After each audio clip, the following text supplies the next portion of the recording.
them, but they were doing it right. They're gonna do the same thing tonight. We're barnstorming. We're barnstorming. What's up, Barnstormers fans? This is episode 2 of Barnstormer with Coach Moges and Young Rue. Happy you guys really enjoyed our first episode, but let me bring in our co-host, Gabriel Rui. Rui, what's up? How's it going, Coach? How you doing? It's going well. You're back in Des Moines now, right, after a week in Oklahoma? Yes, sir. Yes, sir. I'm Awesome. back here in great Des Moines. So that's fantastic. We got a lot of good publicity from the first episode. What'd you think of it? I liked it. You know, it was like touching the water and stuff, getting our feet wet, but it was a lot of fun. We've been talking about it for a long time now, about 3-4 months, getting it going and stuff. I did it. So it's exciting. Obviously, it's going to continue to get better and grow. It's like people getting to know it more. And then they'll be bugging us that they want more episodes. And you know what? We'll just have to give them what they want, probably. Give them what they want. Somebody was commenting about how attractive the co-host was. So I don't know who that was, but you might want to look him up. And it was in the Facebook page. I'll go check them out. I'll go look. All right, we are about a week away by the time this airs from report day. Are you excited? Yep. Are you nervous? I'm not nervous at all. I don't get nervous. You know that. I'm very excited. Kind of just getting back on I've been back on my feet, about the knee injury and stuff like that. Just looking forward really to being healthy, while playing, during the season. It was a long couple of months with the knee injury, but I'm very excited, obviously, to get the guys back in town here soon. And just being around with the coaching staff too, because we all, we have a great bond all together, the whole team and the coaching staff. So looking forward to it for sure. Yeah, we're excited. It's kind of been it went by really fast until about 3 weeks ago, and then now it's going so slow, and it's like, oh my God, just get here. So I'm excited. It's going to be great to get guys in town. It definitely fast. Getting guys in town. Ian McBorrough is our guest today, so Ian's going to be on here shortly. We'll bring him on. What are your thoughts about the first time you saw Ian? First time, you asked me this about DJP. First time I saw Ian, I didn't know what he played, to be honest. He kind of he's a great linebacker, don't get me wrong, but he looks almost like a receiver. He could be just built like one. I don't know what it was. No, he's a great guy. You get to know him, and he's a likable guy. He's great all around. So the first time, give fans insight. So when we recruit people, you see them on film, but you don't ever see them. We're not flying around the country to go meet a guy before we recruit them. So you don't really meet anybody till they get here. So, we recruit Ian, extensive recruiting process. He had a lot of options. He still had some NFL teams kind of sniffing around him as well. So it took a while. I don't think we really signed him until late December prior to the season. And we signed him. We were happy about it. We were excited. We thought Ian was probably going to be the starting linebacker as a rookie, which he ended up being. And so the first time I meet him, he comes into town, gives me a call. Coach, I'm here. We go to meet him, and he's there, gets out of his truck. He's got his huge Morgan State Letterman's jacket on. And his shoulders are just Ian's not a huge guy. He's 230-something pounds. But his shoulders are huge in that Morgan State massive. jacket. He just looked massive. And I remember I texted the coach group chat, and I'm like, Ian McBorrough, stud. So that's what I texted right away. You weren't wrong about him, that's for sure. Okay, let's get to our first guest. We have our only guest, I should say, not our first guest. We have our linebacker, Ian McBorrough. Ian, what's happening? What's up, y'all? What's going on with you? I'm in a hotel in Toledo, Ohio right now. About to be Toledo, Ohio. For sure. Is it a 5-star? It looks like a nice hotel. Doesn't look like a bad one. Nah. No? There isn't too many things 5-star about Toledo, Ohio. I know that. Oh, shots fired in Toledo, Ohio. All right, Ian, thanks for coming on episode 2 of our Barnstormin podcast. We had episode 1. I don't know if you caught it, and we had Darius on. It was a fun time. It was a good time. Fans really liked it, so we've gotten a lot of views and clicks and shares, and people are asking for more. So we are excited to get some insight into your background, your life as a Barnstormer, and your upcoming goals for 2023. But let's get started to let people kind of know, how you grew up, where you're from. Baltimore, Maryland. Is that where you born and raised, or just lived there recently, or how did that work out? Nah, so actually I was born in Philly. Oh, I was okay, born, there you go. and once I was cleared to travel as a baby, I went back to Liberia for my first 5 years. And then I came back to the United States in 2004 when I was 5 years old. We moved to Baltimore County in Essex. The rest is history. That's where I really grew up at. Went to high school there, all that. See, I've known you for over a year. I never knew that. So that's awesome. That's why we do stuff like this. That's some really great insight. So you kind of come of age in Baltimore. Then you weren't born there or raised there, but you kind of come of age in Baltimore, Yeah, and you play high school football. Did you play any other sports in high school? What'd you do in high school? I was a hooper. Hooper. Oh my, here we go. Okay, there's some inside information. If you don't know Rui, you can find him at the local Des Moines YMCA's playing pickup leagues. Nah, He look, thinks he's pretty good. I guess Someone's got to maybe do it. there's So some no. maybe. No, I always like it whenever the guys on the team. Everybody played basketball. Everybody played basketball apparently, but they never play whenever it's time to play. Never play. So it's just one of those things. Rui got a lot of clout at the Y. I went to the Y one time and somebody came up and asked him about him hooping, right? So Rui definitely did it. For sure. Right, so you had obviously a successful high school career. You chose to stay local to go to college. Kind of walk us through. It is February Black History Month. We had a little piece about you and Morgan State as an HBCU. Walk us through what led you to stay into that kind of hometown area and go to Morgan State. Man, my recruiting process was an interesting one, honestly. So after my junior year, I blew up kind of after my junior year, I would say, because my sophomore year, people saw that I had like the tools. But then junior year was really like the first time I really like started putting everything together in terms of football and like it showed on the field. So I was kind of talking to a lot of big schools like along the East Coast from Maryland, Pittsburgh, VTech, Illinois came in late, Marshall, Temple, just a lot of top programs along the East Coast. But at the same time, I was also getting attention from like good SES schools like Towson, Monmouth, Morgan, Dell State, and so my first couple of offers actually was the two academies, Army and Navy, right? So that was kind of ecstatic, but I was really waiting on that big, P5 offer, but that never came. So at the end of the day, it came down to Army, Navy, Morgan State, Delaware State, and I had a full scholarship to the University of Auburn, but they pulled my scholarship because they told me I took too long to commit and transfer in my position. But as a young kid, you don't really know about the politics of the whole recruit Sure. process, like what's is going on type stuff. So it was between the academies and Morgan and Dell State after everything was said and done. And me and my mom wasn't rocking with the academies because the Navy at the time had a mandatory 2 years, was not rocking with that. And the Army was a mandatory 5 years, not rocking with that. You gotta think I'm trying to go to the league, you know what I mean? So I wasn't really feeling that. So it just slimmed down. Morgan was right down the street. I get to play in front of my family, in front of my friends, make a name out of myself locally, kind of like the same thing I did in high school. So I jumped at the opportunity. Yeah, and you had a tremendous career. I mean, we could spend the next 10 minutes talking about all your awards and athlete of the year and all Americans and all kinds of stuff. So, let's just keep it short and say you had probably one of the best football careers of anybody at Morgan State. You're in that discussion. So after Morgan State goes, now you're a small school guy, HBCU, small school HBCU. Talk us through a little bit what happened after that, because that's a journey that a lot of people don't understand. Is they all see the guys who get drafted in the NFL and the SEC guys and the Big Ten, and that process seems like, oh, you play good, and then you get drafted.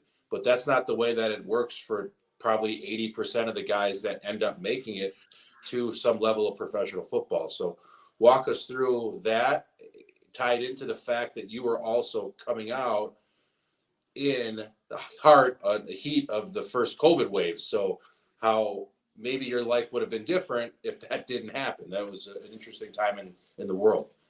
Yeah, so I would say to start off, I kind of stopped myself from like thinking like that and putting myself in a mindset and move more so to your path is kind of your path, you know what I'm saying? So sometimes you just gotta let things happen, you know, and just I guess just roll with the punches, you know what I mean? And always stay positive, find a way to bounce back.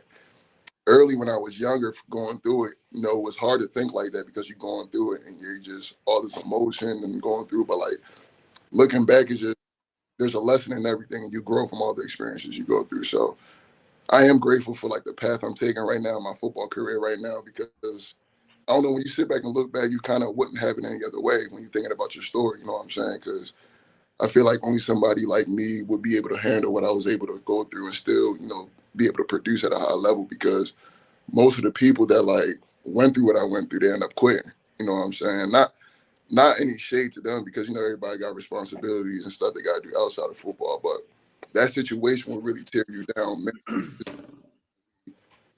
everything because you thinking like the game you gave 10 plus years of your life to, you know, you always tell you do the right things, play the game hard, and then you're going to be rewarded. But then when that reward is taken away or doesn't happen in the manner you think it's going to happen is you just think, you know, it's all over for real. But like I said, that was the growing process. So coming out of college, I was just the main difference between, I'd say, like a P5 recruit and like a small school guy is like a P5 recruit. All you have to do is like, of course, if you excel at that level, you're gonna go first round, second round, third round. But when it comes to like those later 4 through 7, that's where the draft really starts and the you know everything goes in. So as a P5 guy, you just have to show that you can hang at that level. You know what I'm saying? Not so much go out, win the player of the year, first team. You just got to show you can hang, and then it's like, all right, you can play in the NFL. But somebody coming from like FCS, D1, D1 AA, D2, you have to do way more when it comes to accolades, stats. Like you basically got to make it look easy at your level just to get the attention of the NFL. So that's what I was doing at Morgan. You know, first team all conferences, leading the conference in tackles, player of the week, just doing whatever I can to get my name out there. You know what I'm saying? So, and it worked because my class before me, we had an offensive tackle who currently plays in the NFL right now, Joshua Miles. And he had a lot of NFL scouts coming to our practices and all that other stuff. He got drafted in the 7th round. So I think he kind of opened up a pipeline for guys like me and my teammates to get that attention. And it worked because my senior year, we had teams coming in all the time looking at me, my teammates. But when it comes to a small school guy, it all comes down to that pro day. You know what I mean? It's not just, all right, we're gonna fly you out to the combine, woody woo woo. They liked my film, but everything came down to my pro day. So I'm in Philly at the time, working out for my pro day, and also the first ever HBCU combine was supposed to be held in Florida. So I get that notification from my agent. I'm selected. I'm just ecstatic. I'm like, wow, like this didn't happen. This didn't happen. This is the first year, like my year. I'm coming out, and they choose how to bring it out. So I'm ecstatic. Everything looking positive. And throughout the process, you just start hearing whispers like, "Yeah, my pro day got canceled. Yeah, my pro day got canceled." So I wasn't really trying to entertain the thought that my pro day could get canceled. Locked in. I got to run a 4.4. I got to be 235. Just I wasn't really focused on the outside noise until I got that text from my strength and conditioning coach that yeah, pro day is canceled. Whoopty whoop whoop. So that was the emotions that came with that, and you can't really blame the school or anything because nobody knew what was going on at the time. You know what I'm saying? So everybody's just trying to play it as safe as possible. So when I heard it wasn't rescheduling the HBCU combine and pro day, you just like, damn. You know what I'm saying? So even with all that going on, I still had a few teams contact me before the draft, like they by your phone after the draft. We're gonna reach out to you. Almost to the point where I'm like looking up the areas to see where I'm about to stay at. You know what I'm saying? But stuff fell through, and I'm just like, I'm just stuck. I ain't gonna lie. It was a point in my life where I was just stuck because I didn't know what to do. Football was who I was. Yeah, like throughout college, I built a work experience to where I could work everywhere I want, but I love football and I'm a football player. You know what I mean? So I had to work the 9 to 5 training like at a high level for years. Just 9 to 5 NFL type training, 9 to 5 NFL type training, 9 to 5 NFL type training with no light at the end of the tunnel. it was hard, like working full time and working that hard with like no light at the end of the tunnel. But something in me always just told me to keep going. I don't know like you could say it was God. I'll say it was God. Like I just knew I couldn't give up because I had a feeling this wasn't over. So come back again, like this is like 8 months. Now we're in 2021. They bring back the HBCU combine, but they did it. Like, yeah, I appreciated it because it gave us an opportunity, but it was like a 3 weeks notice. Like, oh, we bringing this back. Get ready to run a 40. So, but luckily for me, like I told you, I was already going at it, so I was excited. But for all the other people that like came to the combine, it was like nobody really performed well because everybody didn't know what was going on. You tell us in 3 weeks we got to run a 40 for the NFL. You know what I mean? So I had a great performance at the combine. After the combine, I'll say 2 CFL teams, and that's when the interest from the Seahawks came. Right after the combine, they were one of the first teams to hit me after the combine. The Seahawks, and I want to say there's another team, but I'm forgetting.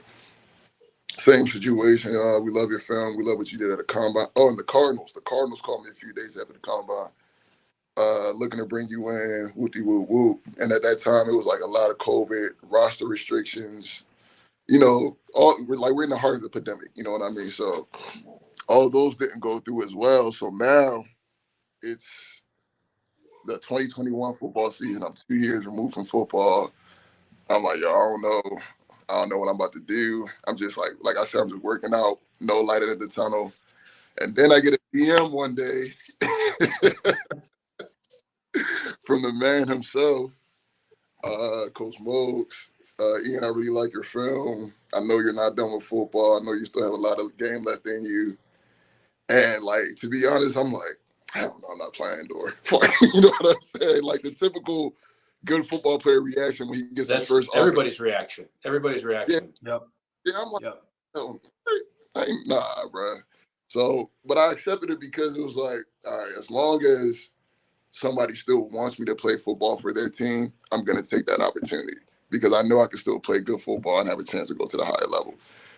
So I said a prayer, told Moges I'm locked in, asked for the 5 off rip. Moges said I'll give you 5 and the rest is history. Now we here. Going into indoor, like, not going to lie, I didn't know what to expect coming to indoor. At first I thought everybody was going to suck. I'm about to be playing with like random guys.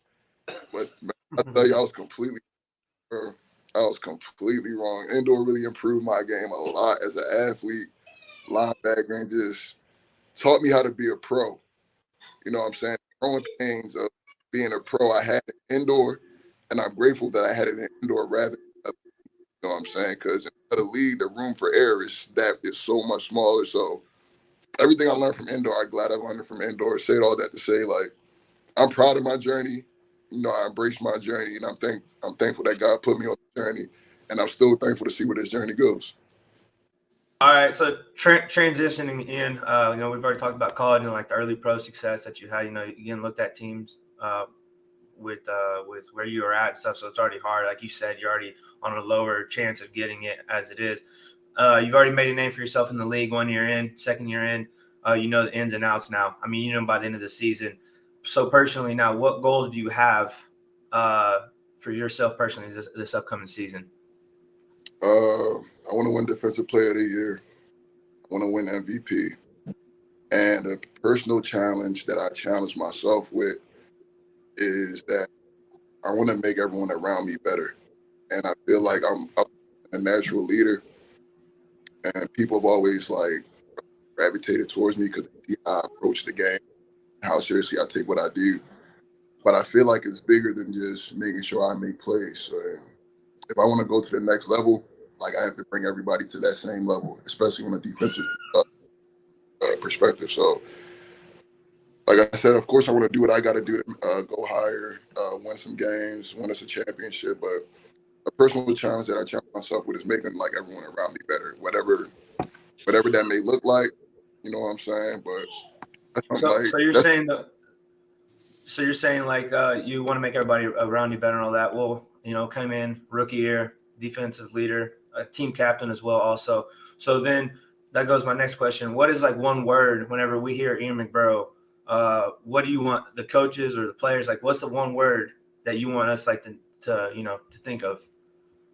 Stepper. Hey, we'll Lord. take it. We'll take it. Yes. No, that's for sure. So then, one more question with like going into this season, you know, before we start up, what is the one game that you have circled? There's always the next one. So right now it's Vegas. You know, we're gonna treat everybody the same. And one thing I learned about last season too is like a pro football season is a marathon. You know what I mean? Like in college, Yeah. we playing 10, 12 games at most. You know what I mean? Like P5, you could play 14, 15, whatever. For me, it was 10, 11 games, get it in, we done type. But like that pro football, 16, 17, 18 games, I'm like, we got a game again. You know what I mean? So Yeah. just, yeah, especially on the quick turnaround, we play Saturday away, travel back home Sunday. We got played Green Bay on Friday. Like Yeah. that was just wow. So it just taught me a lot when it came to taking care of your body and kind of just segmenting everything. You know, just one practice at a time, one play at a time. Just focus on the next opponent. Everything else gonna handle itself. Like I feel like as a team, we shouldn't worry so much about playoffs, standings. Mo's gonna do enough of that for us. You know what I mean? We just Yeah. gotta show up, put the effort, and then win games. I You mean, know what I'm saying? I think towards the end of the season, it was kind of like that. We started playing like in our own heads and stuff. And, you know, I know Muggs would always come in the locker room and just tell us at practice, like, you guys just play and we'll worry about all this stuff about getting in the playoff. Just win and we'll be fine. So, I mean, it's kind of like what you just said. Yeah, man. It's just, but at the same time, man, we were all young. You know what I'm saying? All playing Mm-hmm. pro football first time. You know what I'm saying? So it was just a learning. Yeah. That last just a big learning experience for everybody, in my opinion. Most first year head coach, Mm-hmm. first year coaching a bunch of first, second year players in the IFL. Like, and with all that being said, we still went what 9-7 and went to a playoff game. So that's why I'm so excited for this year to make that jump from year one to year two, because what we were able to accomplish in year one with everything that was going on and us basically not knowing what we was doing out there is just crazy with the turnovers, big plays, big stops. So coming back this year is like we're just gonna turn that up to another level.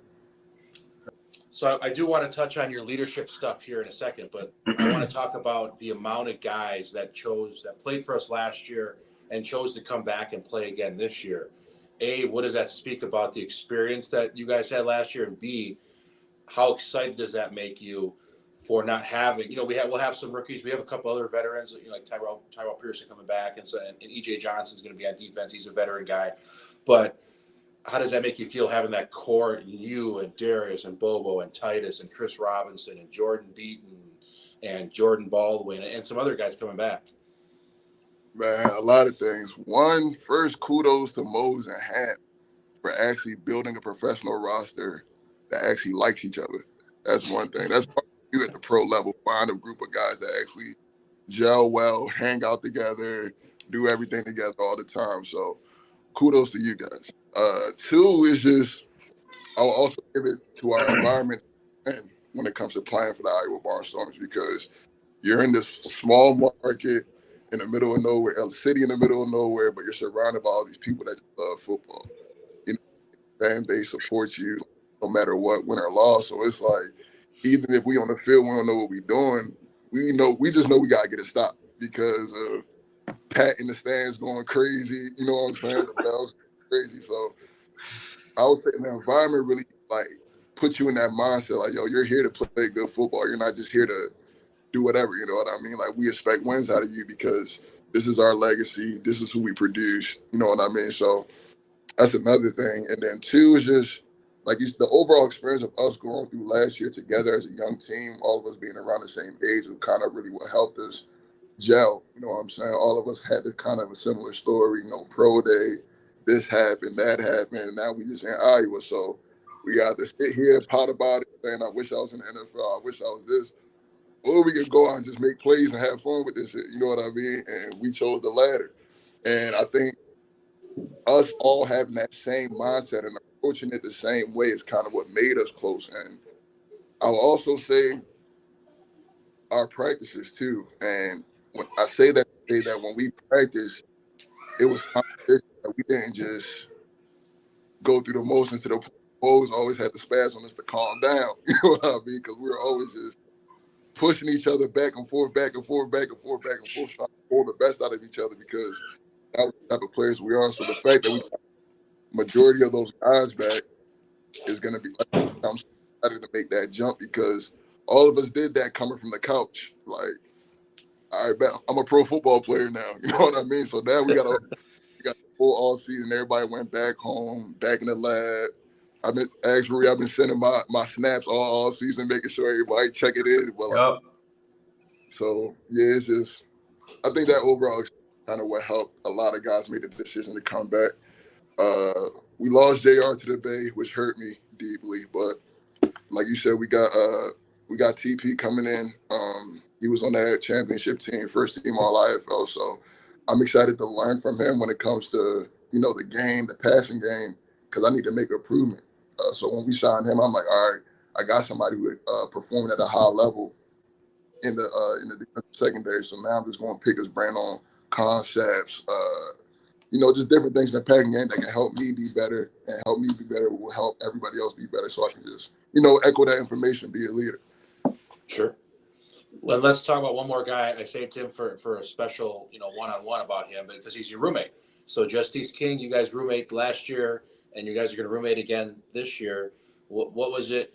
So Justice was a little bit of a longer process. Some of you guys were like, I'm in, man. I'm coming back, and I'm in unless I get an opportunity at a better, higher place. Justice tested the waters a little bit with free agency to see what was out there and kind of came back late. So what is why do you want to roommate with Justice? Like, what kind of connection do you guys have there? And B, how excited are you to have him back again? The connection me and King have, like me and King, we come from two different backgrounds for real. You know what I mean? But the thing that we have in common is the love for the game of football. And I didn't really notice it until I started living with King after he made the team in Cat.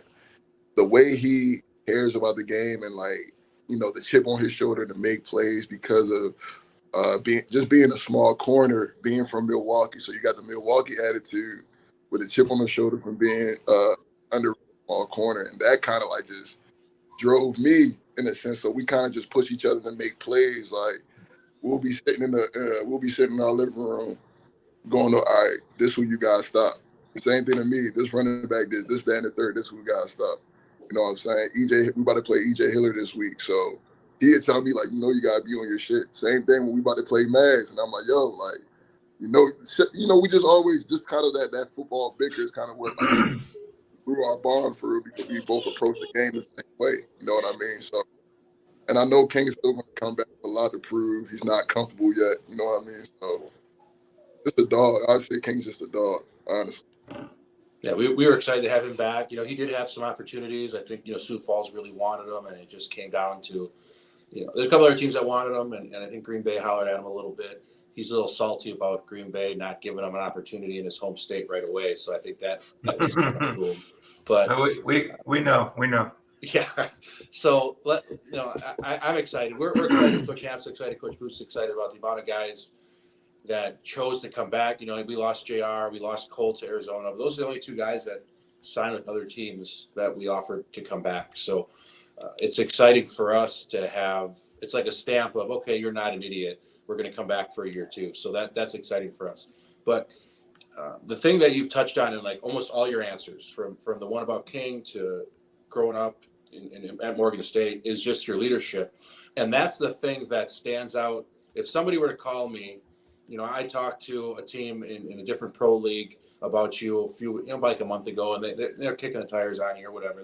You know how that goes with Seattle, Colony, and Arizona. They want to talk about you, and then they don't sign you. So it's a little bit frustrating. But the thing that I projected the most to those guys, you can see on film that, yeah, you're a 4'4" guy. Yeah, you got the size.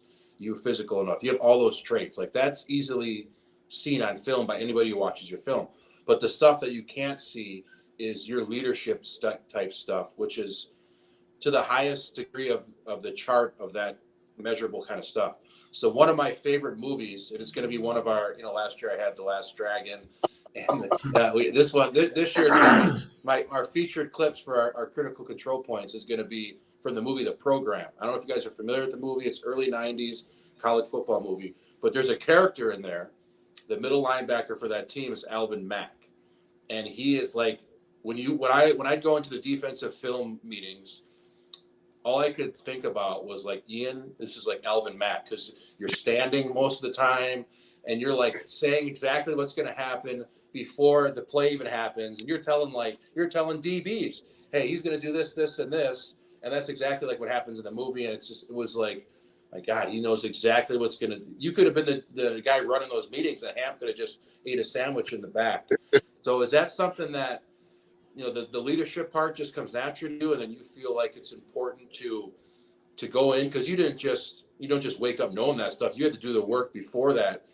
Say it's Sioux Falls week, and you had to do the work to see what the heck they were doing to know that was going to happen. Why is that important to you?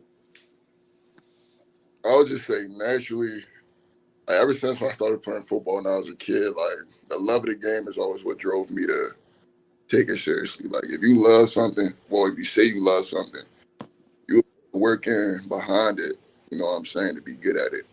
You know what I'm saying? So ever since, I say probably like middle school, when I'm like, I could do something with this. You know what I mean? Like you just got that feeling as a kid playing, you like, all right, I could really, and people start telling you you're good, but you don't really believe it yet. So you like do something, and you're like, oh. So once that moment happened for me, like middle school, that's when it was just like film, workout, film. And then funny story, like, so I've always been a leader, but a part of my like character arc as an athlete is just embracing it, having to be that guy all the time. And that's kind of what I struggle with. You know what I mean? So last year being in an environment where I think I was I was like, just even in college, like I was always like the leader, but I didn't always embrace it 100% of the time. You know what I'm saying? So I always made the plays. The like football always gonna have what's up, but when it came to leadership, like it was kind of like I had to grow into it and realize that it was in me. You know what I'm saying?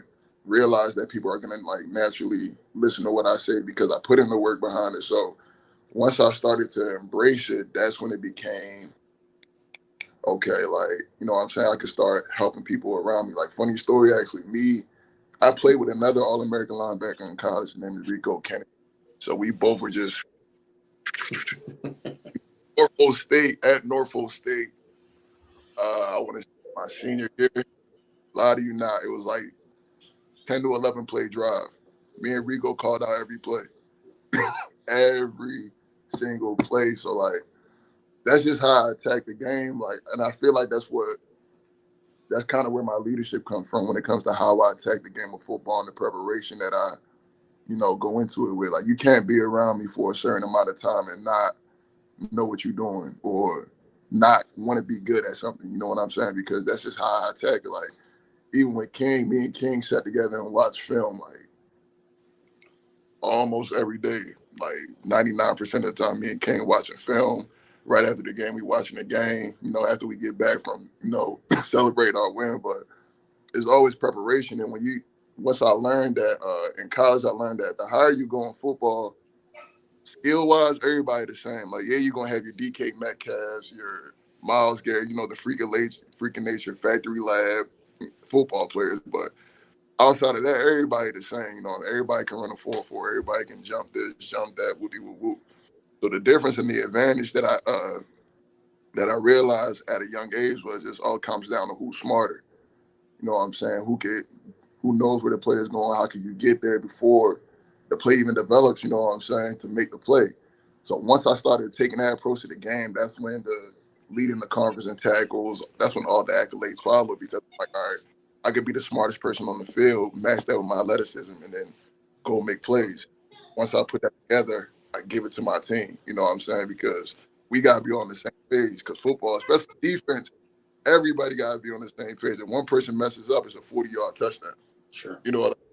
So I would say just playing defense and preparation, that kind of what made me a leader. You know what I'm saying? That's what kind of flocks people to me, in my opinion.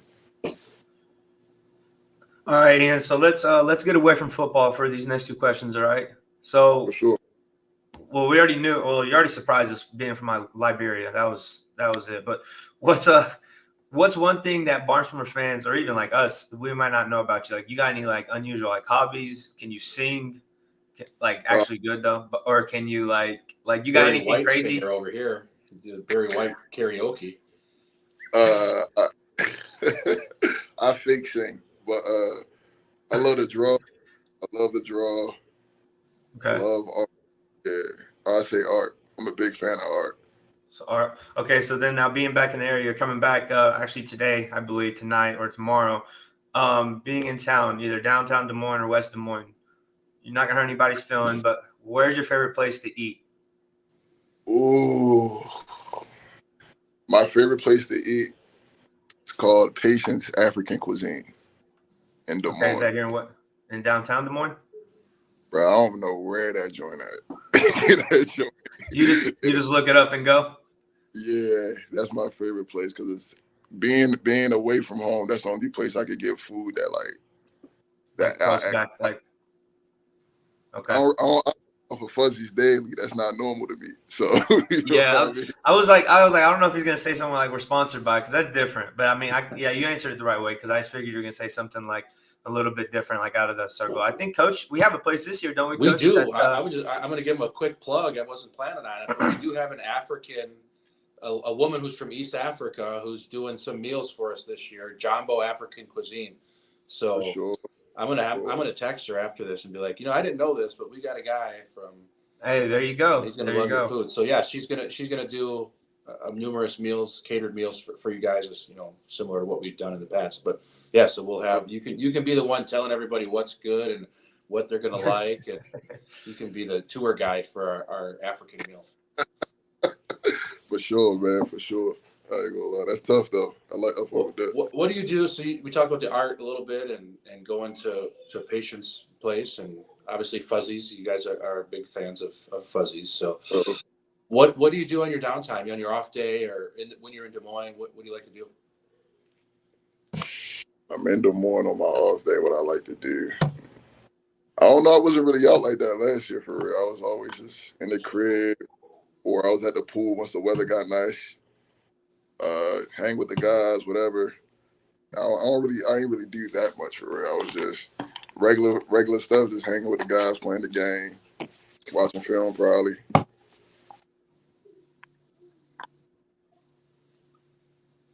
Excellent. Well, Ian, we appreciate you being on.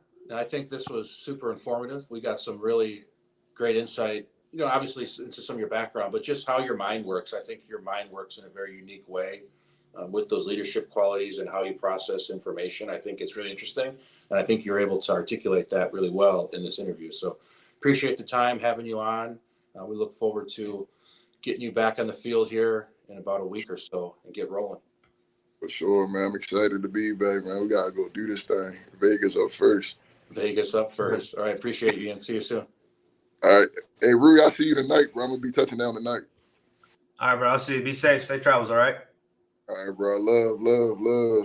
Love, man. All right. That was Ian McBorrough. First of all, I had absolutely no idea you lived in Africa for 5 years, which is I actually feel bad about that. Like that's something I should have known. I don't. If you tell like at the beginning of the season, like or in our meeting next Monday, there will be no one that guesses. I don't even. Probably like King. King might know, but like no one else will know.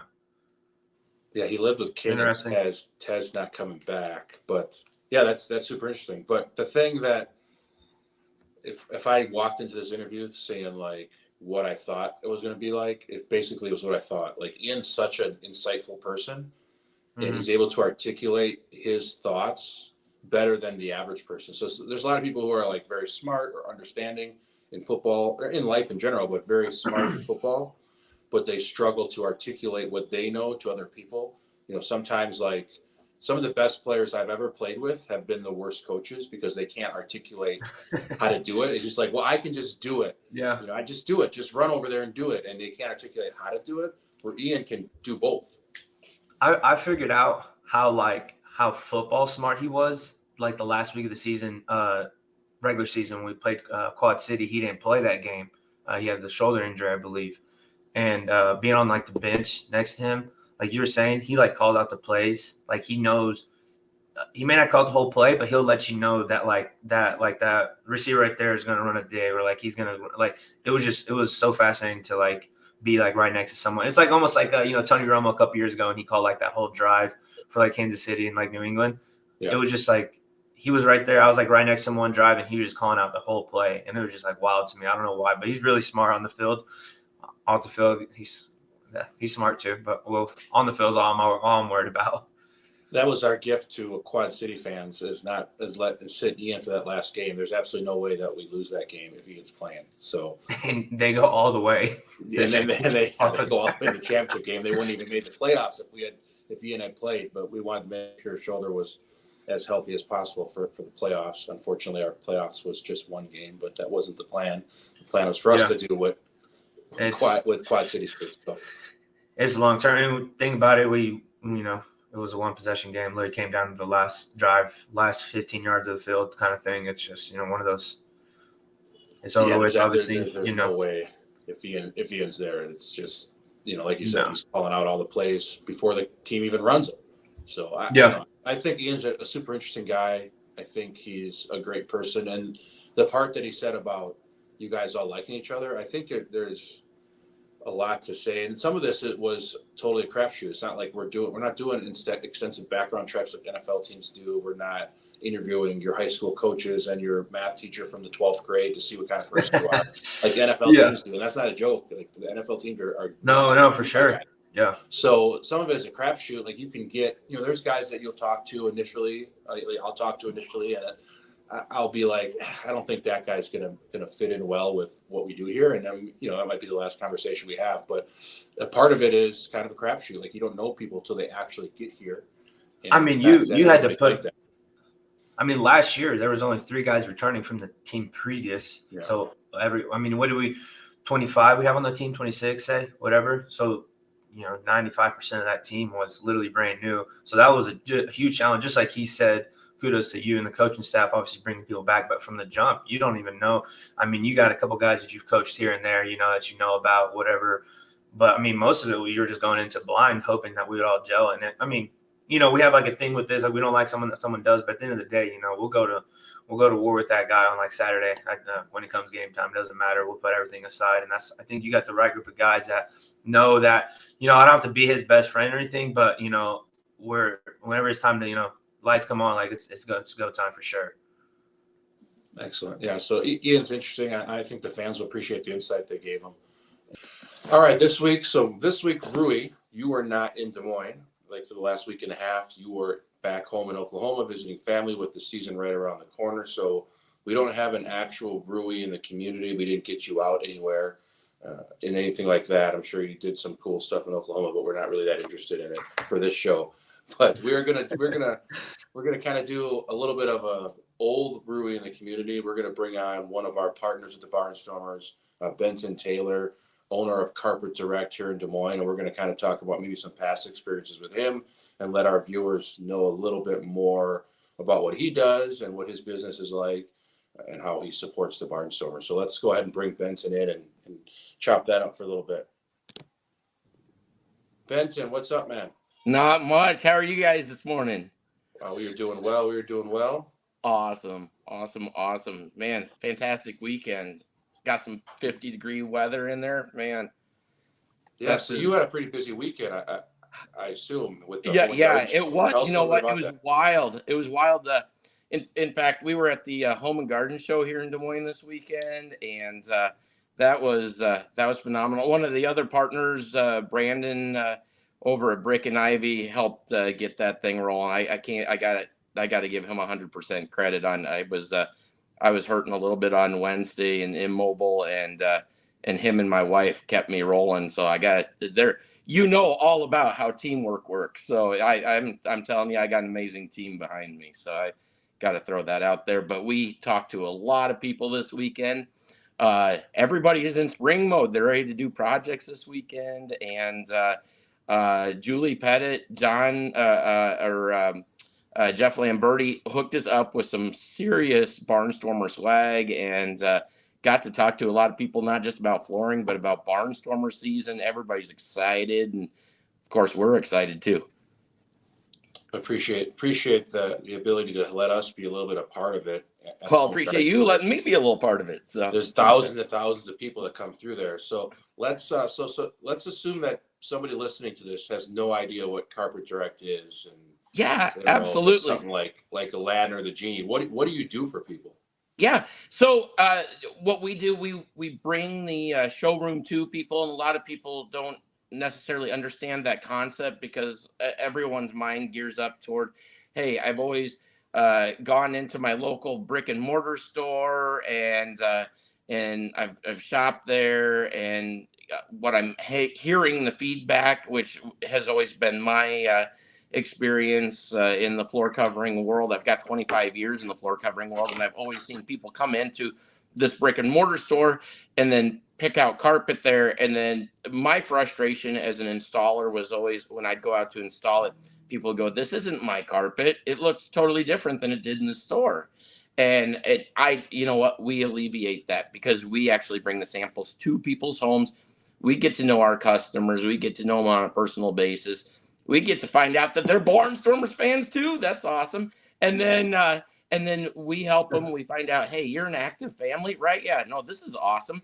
So we'll help to navigate the way through the floor selection, whether it's carpet or luxury vinyl or whatever floor covering they're looking to have. We'll help them to navigate that decision making process, measure it up right there on site in their home, and we can give them an estimate. So all of a sudden they went from the stress of the floor covering experience to being able to have that floor covering in their own home without ever leaving their home. So so we're excited. I mean, it's a new concept for a lot of people. And Ben, you kind of answered it. You kind of answered it right there with what you were saying. But like, take us a little bit through like the installing process. So like, obviously you get contacted either whichever way, social media, through you personally. And then after that, to figure out, do you go to their place? Obviously, like you said, measure everything out and then figure out what they want. And then how does that work? Yeah, absolutely. Yeah. So we actually have like little suitcase size samples, I say, but they're like 18 by 24 samples. And we got handles on them. We're like actually bringing them right into the customer's home. And so they're looking at it. They're seeing it with their furniture, with their paint, with their own lighting. And then from there, we're going to grab those measurements, and then we're going to set up with an installer, whether it be myself or with one of my installation teams. Hey, we're going to come on, 3 weeks from today, and we can do everything from moving the furniture to setting things up, and then we're going to install it. Beauty of it is that I get to work with you, or my designers get to work with you all the way from the start to the finish process. There's no disconnect. We always, the conversations that we have throughout that buying process are still in play all the way through the day that we clean up and walk out the door. And more times than not, we've got this extensive friendship built, this relationship with our customer at that point in time, and that's why we partner up with our local community teams rather than spending extensive money on advertising, is because we'd rather build relationships with our community and with the fans of the Barnstormers and with past clients and with their family members. And so it's all the community that actually supports us and is referring us to go into their family's homes. So we're excited. I mean, I always say the day that my clients stop referring me, the day that I stop doing my job is the day I go out of business. So that's 100% our business, and we love it because we are definitely not short on business at this point in time, and we're very thankful to our customers, past, present, future, for it. Benson, if somebody just listened to your speeches here and they're in, they want to buy some carpet, they want to buy some flooring, how do they do that? Yeah, absolutely. Give me a call. My office number there at Carpet Direct is 515-779-3500. Also, feel free to reach out to me anytime, social media wise, instant messenger. Shoot me a message and say, hey, I'm thinking about. You don't even have to be committed to buying at this point, but just say, hey, I'm thinking about it for coming up in the future here. and I want to know how much I need to budget. So give me a call, reach out. We've got a phenomenal partnership right now with Laura Johnson Interiors here in Des Moines. She's an outstanding interior designer, and she's offering her carpet design services to customers at no charge. So which is just an outstanding thing that you would get a background in interior design. She was working in California. I mean, she is a legitimate, amazing designer, and she's going to come to your home for free and help you to pick that out. So yeah, 515-779-3500. Contact Laura Johnson Interiors. I've got other designers that work with me as well. So let's get them out to your place and take a look. Awesome. So what are we going to see with Carpet Direct with the Barnstormers? Just to wrap up our segment here, let's tie that together. What are some things that when people come to a Barnstormer game that they may see Carpet Direct pop up? Well, yeah, absolutely. Julie does an awesome job getting us up in the arena. You're gonna see the Carpet Direct logo flashing around there. You're gonna see us talking with some of the players this year during. I think Julie's talking maybe halftime of the games. We're gonna do a little segment there with some of the players throughout the year. Get to know the players just a little bit better, which is exciting for me. Obviously, we've got some players that we've really gotten to know at a personal level. Rui, we've loved having you here in Des Moines. Obviously, we're not the only ones that love having you here in Des Moines. So that you're the fan favorite, obviously, and are everywhere you go. But so we got him on the show for better ratings. Well, we do whatever it takes to keep Rui around, right? Hey, but yeah, we're excited. It's working. And then you'll see me down on the 25-yard line there. Come down, introduce yourself. You'll know me. I'm the guy going crazy on the 25-yard line during the games. Awesome. Well, Benson, appreciate the time. For those out there, look up Carpet Direct. They're on Facebook, they're Instagram, they have their website. They're all over the place. And then the phone number was there just a little bit earlier on the show. 515-779-3500. Perfect. So look them up. They do more than just carpet. They do anything you want to put on your floor. They will put it on carpet, vinyl, all kinds of different flooring, and they'll take care of you. And they're a huge partner of the Barnstormers. So Benson, appreciate your time today. And we look forward to seeing you on that 25-yard line in just about a month away from that home opener. Not coming soon enough. We're excited. Have a great day, guys. Awesome. Appreciate you, Ben. Appreciate you, Ben. Appreciate you. All right, guys, we're going to look at 3 plays from Ian McBorrough that just show why it's important in the IFL and really in football as it is now to have an athletic linebacker. The prototype linebacker, the guys in the NFL that you were seeing really kind of leading the league, whether it's like a Rokon Smith or Patrick Queen or numerous other great football players in the NFL. That linebacker, back in the day was more of that 240 to 250 pound, big thumping middle linebacker, that guy, inside linebacker, that guy that could just really come on and lay some wood and be a powerful player. Where now you're looking for a guy that's a little more versatile with the mobility of quarterbacks and the passing game evolved as it has, and the RPO game. It's really important that your linebacker is able to play the run, play kind of sideline to sideline in the run game, be a factor in pass coverage and blitz. So we're going to look at 3 separate plays here that kind of give us a little bit of an idea of how Ian is really that prototype linebacker and why it's important for us to have that. So the first play we have here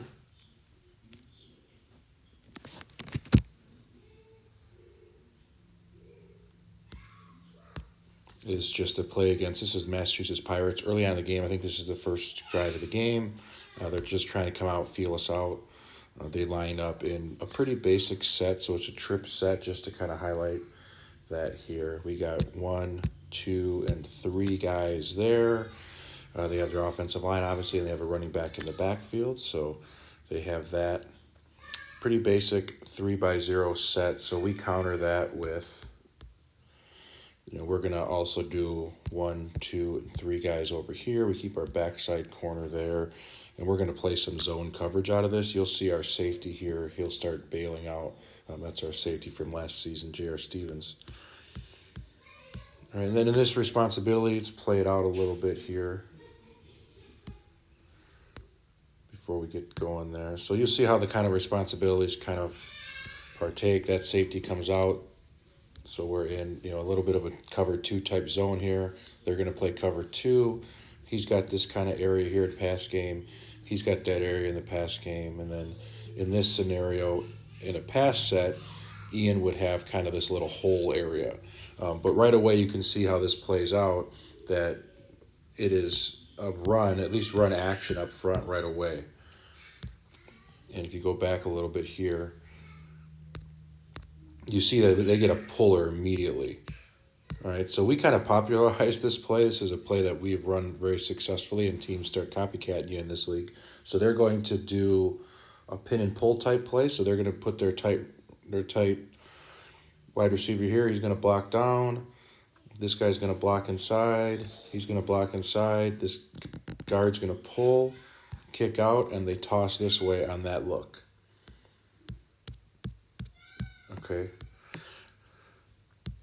So what we need to have happen here on our end is we need a good force from this guy, a good force there, and then we look for this linebacker to kind of come through and clean up that mess. Corner forces the play back inside. Linebacker comes and cleans up the mess. That would be an ideal situation. The linebacker should see the pull read from this guy right away and realize it's run and get downhill in a hurry off to that alley. And as you see here, there's the pull, and then there's Ian just coming like a rocket, shooting out there. That receiver who went to block him has a terrible angle, and Ian just beats him right to the punch, and we get exactly what we were looking for there. We get the great force here. That's a really nice job from Justice King getting up here and making sure that this running back has to go back inside. So great force play there. And then here's Ian coming through, beats that receiver block. I'll take Ian over receiver any day of the week. So if you're going to try to block Ian with a receiver, I think we win that more often than we lose. Probably 90% of the time. I'll give a receiver maybe 1 out of 10 because Ian doesn't see him coming. And then Ian comes through and makes that play. So just to rewind it one more time for you here. Okay, so we come out in that 3-by-0 set. We're expecting maybe a crack pull, pin and pull type of situation. We get that pull right away. There's the 2 force guys, and we make the tackle. All right, so that's the first important part, is to have that linebacker who's able to go sideline to sideline. Obviously, indoors, sideline to sideline is a little less ground to cover than outdoors, but the best, if you look at some of the best linebackers of all time, those are the guys that people, like a Ray Lewis, he was a sideline to sideline guy. And that's really what that means. It means that the linebacker can cover the gaps all the way to the right and the gaps all the way on the left with the same ability. So let's go to the next play here. And we're going to look at some pass coverage. This is Frisco against us, the first game at our place. We lost this game. Frisco was 6 for 6 on 4th down, so it was a tough game for us. We played pretty well, got off the field on 3rd down, but Frisco wasn't kicking field goals this game. They were going for it, and they converted all 6 of their 4th downs. I think this is also a first quarter play. I think it's the second play of the game. After they had the ball, we did score on our first play of the drive. So they come out here, pretty basic set. No need to even mark it up. They're in a 2-by-1 set, 2 receivers to the bottom, 1 receiver up top. It looks like he might be looping. We'll see. And we counter that with a pretty basic set as well. So we got matchup here. We expect his guy to come back, so he's going to match up there. And we got our 2 safeties and our linebacker right there. And in this, what happens here is they end up shifting it over. They're messing around a little bit, but we anticipated that they were going to come out, so we matched their 2-by-1 set with a little bit of a cover 3. So pretty basic kind of coverage. And to explain what cover 3 is, we'll go back a second here. So we're in what's called a cover 3 defense, which means he's going to have that deep third area. He's going to come down to the 2 receiver side and work these flats. He's got that middle half of the field, and he's got that deep third. Okay, this particular Cover 3, we have different variations of it. This is more of a matchup 3. So we are, it could look like man to the naked eye. And in this area, that means Ian has his whole kind of middle of the field to work with. So what you'll see in that matchup 3 is these guys being a little more aggressive if the players over them run shorter routes. And we're gonna bank on, because there's only 3 receivers out here, we're gonna bank on our free safety being able to cover one of the verticals. We would be susceptible to maybe a 3 vertical set if there was some kind of sneaky thing, but there's not really the ability to do that in this set. So you'll see the corners playing a little more aggressive than you maybe would expect in a cover 3. All right, and then you see right there just the ability of our linebacker. So there is a little bit of a hole if you pause it. Okay, so we got to cover 3. Look, we get a pretty nice jam here out of that guy. Pretty nice jam there. We got him seeing there's no other threats coming across here, so he's going to be pretty tight to that receiver. This one is just he's kind of giving some ground here and waiting to see what that guy can do. He's so close to the wall right now that we know that going outside of him is we're not worried about that, so he's just going to kind of turn his hips to the wall like he did and just float back here. And if this guy carries runs a post or something vertical, he's just going to kind of push it to the free safety and trail it. And if this guy comes across in a curl route, he will kind of squat on that and maybe try to jump it. As you progress here, okay, what we would have liked to see on this one is this guy here, who I think is Jordan Baldwin. After he gets that jam, don't look at the quarterback. See what's happening, because if he would have looked over here and saw that guy gone, he could have squeezed this a little more because there's no threats over here. Running back's over there.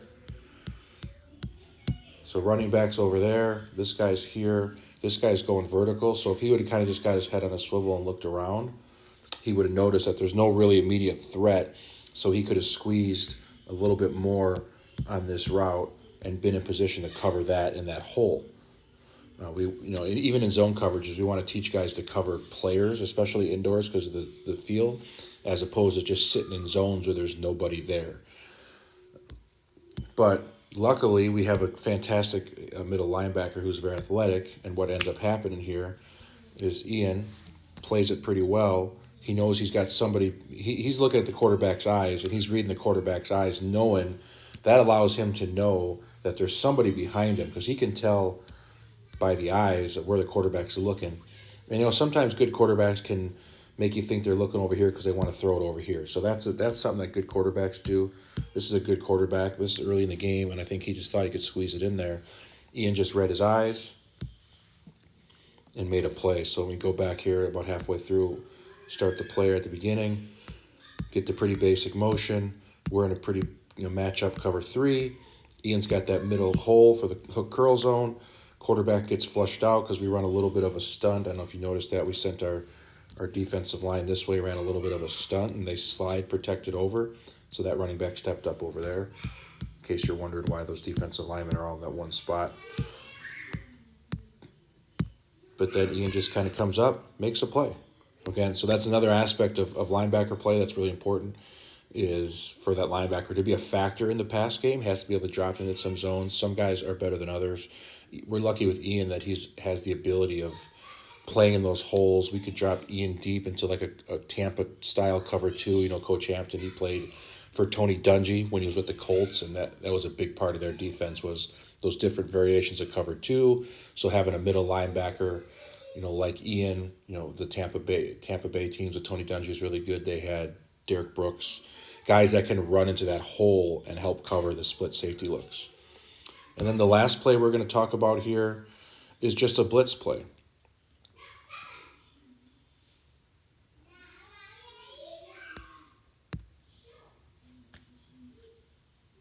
Well, excuse me. The next play we're going to talk about is of these 4 plays is just a play showing how important it is to have a athletic linebacker to match up with athletic quarterbacks. So this is a game, I think this is our first game against Green Bay. They started the season with a very athletic quarterback, arguably maybe the most athletic quarterback in the league. Didn't have a ton of success, and I think he got hurt, so he ended up not playing much of the rest of the year after this game. But his name's Torrance Gibson. He was a 5-star recruit, 4'3" guy, big body, played at Ohio State. Just a very athletic dude. And Green Bay's out here driving first drive or second drive of the game, coming out, basic set. We're down inside the 10. We're playing man coverage, so we're matched up in man. They're in a pretty basic set. 1, 2, 3 guys there. Running back in the backfield there. And there's your cue.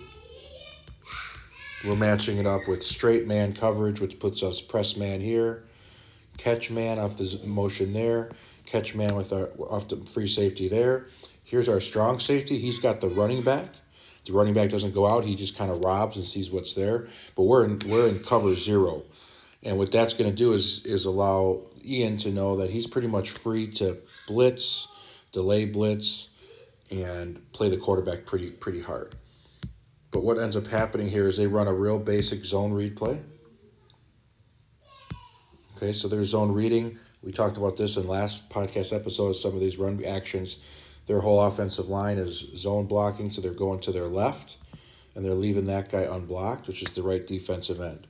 If that defensive end crashes, which is what we look like we're doing here, the quarterback's going to pull the ball out and keep it and try to follow this receiver's block. If the end were to stay home, they'd give the ball to the running back, and he'd be working up this way. We have different ways we attack this. Often in a single game, we'll attack it different ways, just so the quarterback does have to read it, and he can't know what we're doing predetermined-wise. We don't always do the same thing.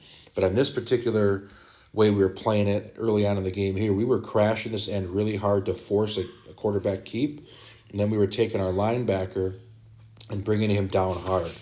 We had noticed on film that these guys didn't do a good job of checking the linebacker first, the receiver. When we run this play ourselves as a Barnstormers offense, we tell these guys they have to check linebacker first. They have to go in here and check linebacker first. If linebacker disappears, then go block that guy. But if linebacker comes flying out, which a lot of teams will do, we have to block him. We knew that Green Bay wasn't going to block our linebacker, and then this is what happens when we run it the way we ran it. We got Ian one-on-one. And the beauty of this play to me is how unathletic Ian makes this quarterback look. Sometimes athletic quarterbacks aren't ready for defensive players to match their athletic ability, and that they kind of get caught in a situation like this. So we run that. Our defensive line, that's Dave Calderon, I think, he comes crashing down to make sure the quarterback keeps it. And this is our way of dictating where the ball is going to go. Obviously, the quarterback doesn't have to keep it. If he had given it to the running back, right here, Dave would have crunched him, maybe caused a fumble. So, it still has to be some read. But we kind of then are able to dictate that the ball's going to go to the quarterback. And then Ian knows as a linebacker, hey, the quarterback's going to have the ball. I'm probably not going to be blocked. I got to maintain, come on his inside hip, and make a tackle, which he does here. So really great play by Ian. We'll run it back one more time from the beginning. Just a phenomenal play. He sees the zone, reads the zone, gets to his point, and makes that tackle on a really athletic quarterback. A little blitz play here. This is against Sioux Falls. It looks like it's the fourth quarter of the last game against us. This is the back and forth game that we did end up dropping. This is one of those games that we felt like we should have came out on top, and we didn't. But this is a second down play. Sioux Falls runs. This is a kind of a core of their offense, especially when they're struggling a bit. I think the last 2 drives they didn't score. They get into their under center little offense where they'll run some different motions and do some different stuff. They do the jet sweep motions. They do this guy coming up here, and just some different things to try to get their offense moving with the under center. They don't always go shotgun. So we're here, second and about 4. It's really an offensive down. 2nd and 4 is a nice play. You have a lot of the playbook open. All right, so what we do is we match up here.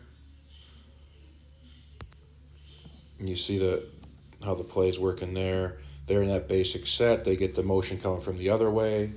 All right, pretty average thing here. They do a little play action, double play action.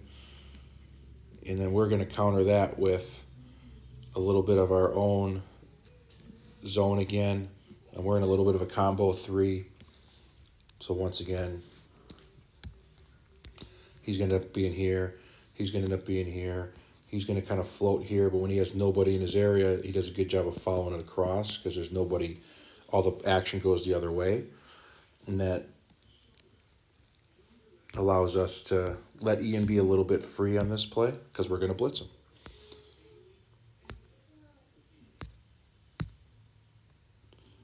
All right, so the only thing that we would have preferred here on our end, Titus does a great job. You know, we got the deep. He's covering deep. This is Mike Sam, I think. He's coming back that way. Mike Sam now signed to the USFL.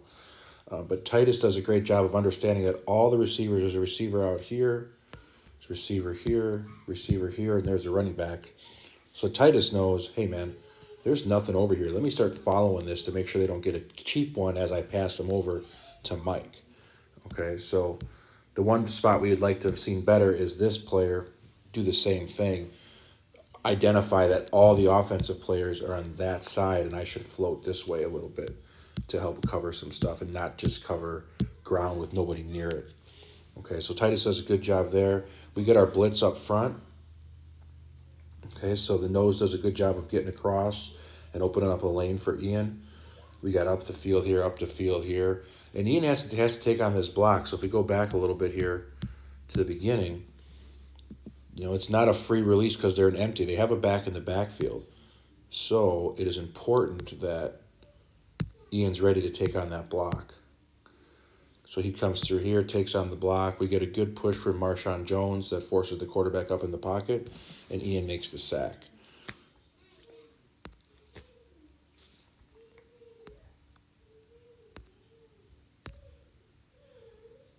Now you can see kind of coming through the different steps there again. Ian comes through and make the sack. Now, Ian makes this look really easy, everybody. You know, not every linebacker you have has the ability to do all 4 of those things at a very high level. So we see Ian moving sideline to sideline as a linebacker. Ian's a factor in the pass game in coverage. Ian's a factor in the pass game as a blitzer. And Ian also is the kind of linebacker that can combat mobile quarterbacks and match them in athletic ability. You know, Ian himself is a 4'4" guy at 235 pounds, you know, 6'2", 6'3", 235 at 4'4". He's a pretty phenomenal athlete. So we are excited to have Ian. I think this is probably going to be the last year we have him at the Barnstormers. I really think he'll have an opportunity to move up to a higher level here. He was in the XFL draft. He had some other leagues looking at him and talking about him and made some reaching out to myself and to talk about him. So I think he's on everybody's radar, and I think after this next year he's due for a really phenomenal year, and I think that'll help get him out. But you can see why it's important, you know, looking at these 4 plays, to have an athletic linebacker and what it can do for your defense to elevate everybody else by having a linebacker that can do all these versatile different things. All right, guys, so that was our breakdown a little bit about Ian McBorrough and why it's important to have an athletic middle linebacker in the Indoor Football League, and how that kind of transitions to where linebacker play is in like the NFL. You know, we're in a different world now with the days of the 245-pound middle linebackers aren't really there. They're looking for that 225, 230-pound 4'4" guys. So kind of shows you how important Ian is into it. Let's bring Rui back in.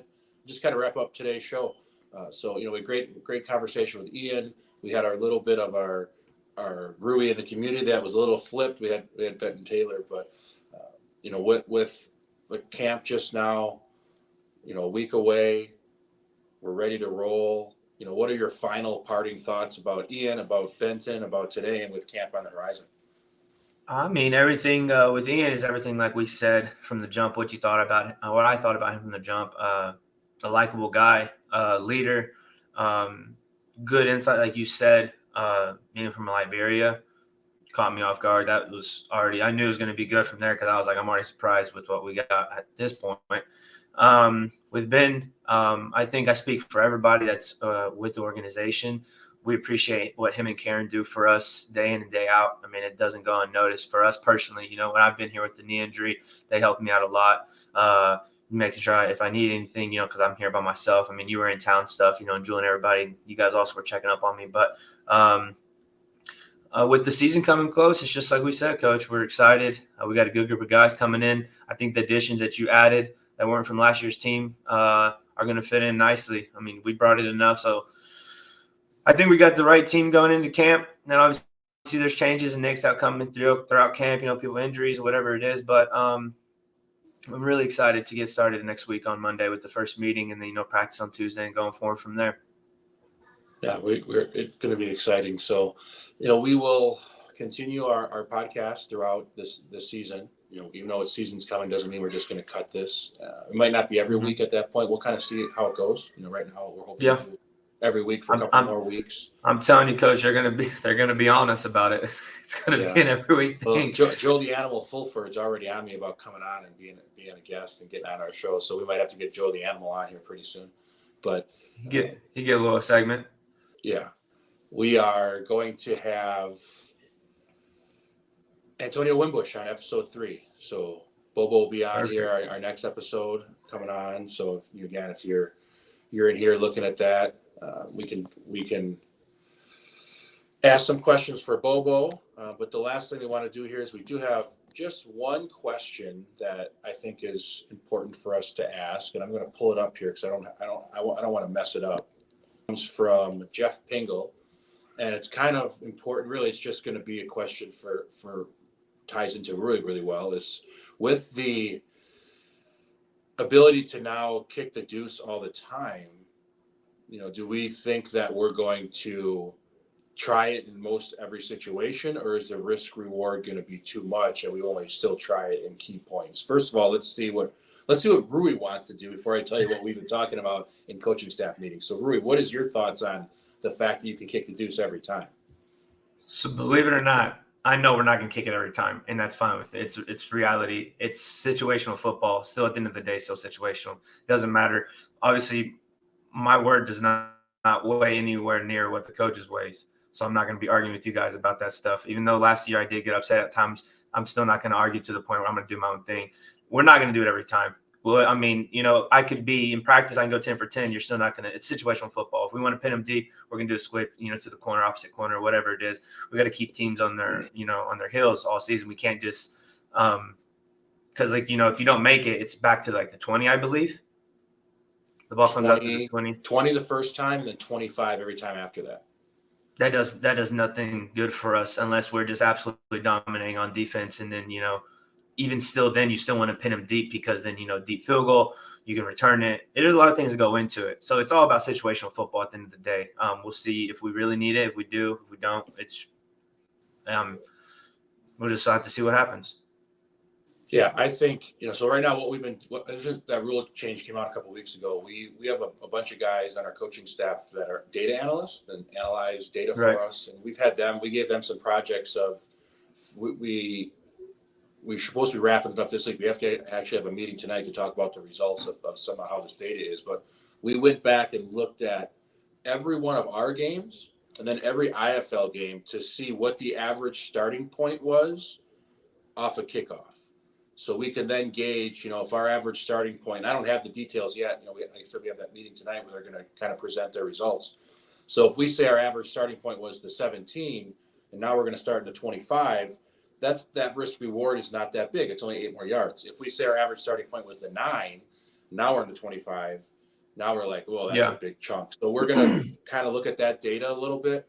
I do think it'll be very much a situational thing. There's going to be times when, depending on who their return person is or things like that. Like if they have a really great return guy that we're like, oh man, that guy could take it at any time to the house. Yeah, maybe we kick a couple extra. Or if there's a situation where maybe we really need to pin somebody back and make, if we're up by 8 with 2 minutes to go, or probably not 8 because that 10 would be nice. But if we're up 6 with 2 minutes to go and we make them drive a long time, then maybe we want to try to pin them back or try to get a rouge or something like that. So I think it'll be very situational. But once we have kind of gone through this data, we'll have a better idea of what we plan on doing. I'm not going to publicly announce it on this podcast what we plan on doing, but we will have a plan, and it will be analyzed with a lot of data. It's not just going to be me and Coach Hamp in boots flipping coins in the sideline for the kicks. The other question he had regarding kicks, they're really all based around these new rules. is the fact that now if you hit the goalpost and it comes back, it's a live ball. I don't think I saw that. I don't think that's going to be a big deal because it's just not going to happen that often. Most of the time when the ball hits the side of the goalpost, the actual post part, it just kind of the post gives, so it just kind of falls down. It's when it hits the actual cross post, that's where sometimes it bounces back. So I think that's one where we might have to, make sure we try to find a way to practice it somehow. Yeah, I saw that rule, and you're 58 yards away. If you can hit a post off 58 yards, it's tough to I don't think he asked that, but like you can try to go around it because obviously get close. If you miss it and hits upright, it comes back in. Like you said, it's off. It's go. But like you said, the uprights, it has with the power and the speed of the ball, it has give, so it just kind of goes into the net kind of thing. It's kind of weird, but that's an interesting part of the rule though, because that could play big. I think we hit the post twice last year. The bottom one, it came back in. I think from deep. We had some deep field goals at the end of the year, second game of the year, I believe. It'll happen. It'll be a factor in some games, but I don't think it's going to be an every game thing. But to the point of him, it's going to be you got to be ready for it every time because you never know when it's going to happen. So it's something we'll have to drill and talk about. And then the last part of his question is just about the timing rules, which is really basic. Now, previously, after 1 minute, if you were in the lead and had the ball, you had to at least gain positive yards to keep going. Keep the clock moving, which I always thought was a terrible rule. I felt like it breeds injuries, and guys are pissed off at that moment that they're losing, and that's where you get a little chippy. Now we can take a knee, whatever, get the game over with. I think at that point, if you haven't done enough, is there some excitement lost? Yeah, probably a little bit, but I have seen very few times where that has actually affected the game, other than just prolonging the inevitable of the game being over. So. Correct. If you have not done enough up until that 1 minute point to win the game, tough crap. You had exactly. That's what I always say. Yeah, the thing it does is it makes timeout and time management a lot more important from your coaching staff because now you don't get those free timeouts by just stopping somebody.